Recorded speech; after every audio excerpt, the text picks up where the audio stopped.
Doctor साहब आपसे ये पूछूंगी कि आप ये बताएं कि मरियम नवाज साहिबा किसी को नहीं छोड़ी, बहुत सारे अब ऐसे एक्शंस देखने में हैं जो पहले आज से पहले कभी भी नहीं देखने में है, तो ये जी हमारे वजीरों को कब पकड़ेंगी? देखिए, मैं तो आपको सही बात बताऊं कि सिस्टम पे यकीन रखता हूं, लोगों को नेक बनाने पे, लोगों को पकड़ दकड़ करने पे मेरा यकीन नहीं है। हाँ। आप ये देखें कि दुनिया किस मॉडल पे जा रही है। ये कहना कि ये नहीं जी वो ममालिक ऐसे नहीं, ये अच्छाई और बुराई की बात है। हम इस वजह से बुरे बने रहे कि जी हम तीसरी दुनिया में रहते हैं, वो इस वजह से अच्छे बने रहे कि वो एक डेवलप्ड कंट्री में है। और आजाद होने की बात है, चीन हमसे बाद में आजाद हुआ है। ये सिंगापुर की आप हालात देख लें, क्या था उनके पास, एक जमीन का एक टुकड़ा नहीं था, समुंदर ही समुंदर, और वो कहां कैसे उनकी जीडीपी देख लें कहां चले गई। ये बातें सब गलत हैं। जर्मनी ने हमसे जनाब हमने देखे दुनिया में सना ये बहुत रिपीट होती है फिर बार बार बात, हमने 1960 तक मंगला डैम, तरबेला डैम और नहरों का दुनिया का सबसे बड़ा जाल और पता नहीं क्या कुछ कर डाला था। फिर हमने उनके साथ क्या किया है, ये पकड़ पकड़ाई की। ये पकड़ धकड़ से तरक्कियां नहीं होती है, मैशत को इस्तेकाम नहीं मिलता। पकड़ धकड़ जो होती है वो मैशत की दुश्मन होती है। और यही बैरूनी ताकतों की एक, देखिए बैरूनी ताकतें इस वक्त पाकिस्तान पर खुला हमला नहीं करती, ना कर रही है कई सालों से। वो इसी तरह ही अपने लोगों के जरिए ऐसे अहकामात पर अमल दरामद करवा देते हैं कि जिससे सोसाइटी जो है उसका तहफ्फुज़ ही खतरे में पड़ जाए। जो भी आप काम करें उसमें इंसानी हकूक की वायलेशन नहीं होनी चाहिए। आप अगर किसी शख्स को गिरफ्तार करते हैं तो उसके लिए पहले इंक्वायरी होनी चाहिए। आप बराह रास्त किसी शख्स को गिरफ्तार कर लें, कोई भी हो, मैं किसी किसी मुजरम की, किसी मुल्जिम की हमायत नहीं कर रहा, मैं एक तरीकेकार की बात कर रहा हूं। कभी भी ये नहीं होना चाहिए कि आप बिला इंक्वायरी बस कहें जी इसको पकड़ लो और गिरफ्तार कर लो। ये एक ड्रामे के तौर पे तो बहुत अच्छा एक फैसिनेटिंग सा, और वो भी आप उनमें जो लोग बेबस हैं आप करवाएं ना, सेक्रेटरी किसी सीएसपी को गिरफ्तार, किसी कमिश्नर को गिरफ्तार, फिर पता चल जाएगा ना कि क्या होता है। उसकी तरफ आपका हाथ नहीं बढ़ता। तो जो लोग नहीं कर सकते, जो इस तरह से पढ़ पढ़ा के कोई डॉक्टर इंजीनियर बन के किसी ना किसी तरह कोई टेक्नोक्रेट बनता है और किसी में पहुंचते हैं, आपको पता है कि इसको जो मर्जी पकड़ के कर ले, इधर हमें किसी ने कोई हार्ट अटैक नहीं होनी मारी। तो ये वाला कोई रवैया इतना काबिल सताइश रवैया नहीं कहा जा सकता, ना इसे अच्छी गवर्नेंस कहा जा सकता है। गवर्नेंस क्या है मैं आपको अर्ज कर देता हूँ कि जैसे ही फिर वो बात आ जाएगी जी वो कनाडा, क्यों ना मिसाल उसकी अच्छाई की मिसाल हम क्यों ना दें, हम क्यों ना उनकी अच्छाई लेके अपनी बुराई को अच्छाई में तब्दील करें। हम क्यों खुद को सिर्फ इसलिए बुरा बनने पे एक दलील देते रहे कि देखिए हम तीसरी दुनिया। मुझे बताएं कि वो जो है जो कनाडा के प्राइम मिनिस्टर साइकिल पे जा सकते हैं, आम मार्केट में घूम सकते हैं, कोई हमारा कोई हुक्मरान, आई चैलेंज इट, कि जाए जरा नारकली में जरा एक दफा घूम के तो दिखा दे। और मैं आपको बता दूं सबसे आसान तरीका क्या है, जो इस्लाहत की तरफ, चूंकि इस्लाह कहते हैं किसी चीज को दुरुस्त करने में, इस्लाहत क्यों नहीं होती पाकिस्तान में, इसलिए नहीं होती कि हमने गलती तो माननी नहीं। तो जब गलती माननी नहीं तो इस्लाह किस बात की। अभी आप ये कर दें कि जी आपको दुनिया भर से जमीन से चांद तक जो है ना जितना प्रोटोकॉल है सब आपका, लेकिन सिर्फ आपके दफ्तर तक महदूद होगा, बाकी जिंदगी आप आम आदमी की तरह अपने तौर पर बसर करें।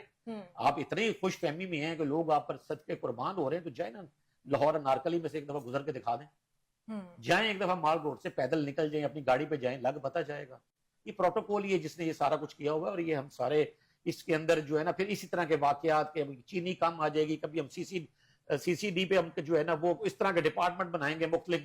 फिर असल का क्या करना, चले जी मैं तो कहता हूं मुझे ये जो बनाया डिपार्टमेंट इस पर एतराज नहीं मैं करता कोई को, कि अभी तो बड़ा कुछ अजी आज मुल्तान हाईकोर्ट ने कोई जो है ना पर्चे का ऑर्डर भी दे दिए डीएसपी और एक इंस्पेक्टर पर भी कि जी आपने बंदा गलत मार दिया। मैं चलो फिर भी इतराज नहीं करता, मैं ये कहता हूं कि what about the previous department, जो आपका असल पुलिस डिपार्टमेंट है उसका क्या बनेगा जी। वो आपने छोड़ वर्जियां तो बंद करें ना उसको। फिर जब अगर आपने तभी बनाया ना कि आपको उसके ऊपर अदम इत्मीनान है, वो नहीं कर सकता काम, डिलीवर नहीं किया उसने जो आप चाहते हैं, जो आपके ख्याल में था कि होना चाहिए, तो फिर उसको क्या कर रहे हैं आपने, उसको भी वही खड़ा किया हुआ है। वो लहदा उन्होंने थानों में अपना सारा कुछ वही चीजें चल रही हैं, दलीलें क्या दे रही, चंद काली भेड़े ऐसे वैसे, ऐसा नहीं है, बहुत कुछ हो रहा है जो खराब है, उसको आपने जो है ना रिड्रेस नहीं किया।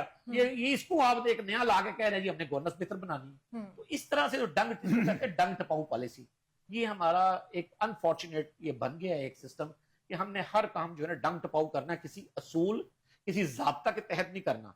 और वो कह रही है गलती नहीं मानते, चूंकि वो लोगों की जीडीपी जाओ, जीडीपी का ताल्लुक गलती मानने से नहीं होता। यहाँ दुनिया में वो कौमें आगे निकली हैं जिसका मशरियत या मालियत से ताल्लुक नहीं है, उनके माशरती रवैये से उसका ताल्लुक है। वो कौमें आगे निकली हैं जिन्होंने अपनी गलती को माना है। और जो लोग गलत करते हैं, चाहे वो साहिबाने इक़्तिदार इख्तियार क्यों ना हो, वो कहते हैं कि नहीं जी ये गलती हुई है लिहाजा हम इसको ना खुद को इसमें स्टेप बैक करते हैं। मैं अभी आपको एक रिसेंट मिसाल दे देता हूँ चंद माह पहले की, कि अमेरिका में जो है वो उसमें जब इंतखाबात हुए तो जो डोनाल्ड ट्रंप जो कि अमेरिकी सदर बन गए अपनी मुहिम के दौरान को एक उनके ऊपर किया गया और उनका कान जख्मी हुआ, पट्टी शट्टी भी लगी। तो जो अमेरिकन इंटेलिजेंस की हेड थी वहां पर जो कर रही थी उसको उसने इस्तीफा दिया। तो ये होता है ना, ये तो नहीं कि आप कहेंगे वो तो क्योंकि मुल्क बहुत नहीं, ये एक इखलाकी तौर पे दिया, बड़े होने की वजह से नहीं दिया मुल्क, या माशी तौर पर उनकी जीडीपी की वजह से उसने नहीं कि मेरी जीडीपी ज्यादा लिहाजा मैं ये जो है ना जिम्मेदारी कबूल करती हूँ कि मैं नहीं, उसको पता था कि ये मेरी रिस्पॉन्सिबिलिटी और ब्रीच हुई है, ये रिस्पॉन्सिबिलिटी मैं नहीं कर सकी, मैं नहीं बचा सकी, मेरी जिम्मेदारी थी कि इस जो इंतखाबी मुहिम है इसको सेफ बनाऊं इनके उम्मीदवारों के लिए, वो नहीं कर सके, उन्होंने इस्तीफा दे दिया। तो ये होती है बात, ये नहीं होता कि आप देखें, मैं आपको रेलवे की एक छोटी सी बात कहना चाहता हूँ, railway, PIA, even steel mill जो भी है, यहाँ जो सीएसपी अफसरान थे वो सना आप देखा होगा तैनात रहे, उन्होंने अपनी एसीआर लिखवाई, उन्होंने तरक्कियां भी पाई, उन्होंने वेल्डन भी हासिल की, उन्होंने क्या कुछ किया, और रेलवे नीचे गिरी हुई जमीन, खसारा। मुझे बताएं कि कोई शख्स दुनिया का मुझे आप दिखा दें तो जो ये कहे कि मेरा इदारा या मेरा ट्रांसपोर्ट बस अड्डा है या मेरी बस सर्विस है या रेलवे सर्विस है या ट्रेन सर्विस, व्हाटएवर, कोई जहाज की शिपिंग या कोई बहरी जहाज की कंपनी है, वो तो खसारे में चली जाए, लेकिन जो मेरे मुलाजमीन हैं वो उनको मैं बड़े इनाम और इकराम देता रहूं और उनको जनाब कहूं जी वाह जी वाह बल्ले बल्ले, और आपकी तरक्कियां भी आप जनाब अब कैप्टन से पता नहीं क्या बन गए हैं, लेकिन वो मेरे कारोबार सारा ठप हो जाए। तो देखना तो ये चाहिए कि ये लोग जो इसके सारे मजे ले रहे हैं, इसकी पर्क्स और प्रिविलेजेस ले रहे हैं, यहाँ अपनी एसीआर लिखवा के तरक्की पर तरक्की पाते जा रहे हैं, वो किधर जा रहे हैं और महकमा किधर जा रहा है। तो हमारी सूरत असल में ये है, लेकिन हम इस आंखें बंद किए हुए हैं सिर्फ इसलिए कि अभी जी हम तीसरी दुनिया में हैं, अभी हमारी मैशियत मजबूत नहीं हुई, हमारा सिस्टम मजबूत नहीं हुआ। और भाई सिस्टम कल ही मजबूत हो जाएगा अगर आप कहें कि मजबूत करना है, लेकिन जब आप उसको कहें हमने आस्ता आस्ता करना है तो फिर उसको कौन मजबूत करेगा।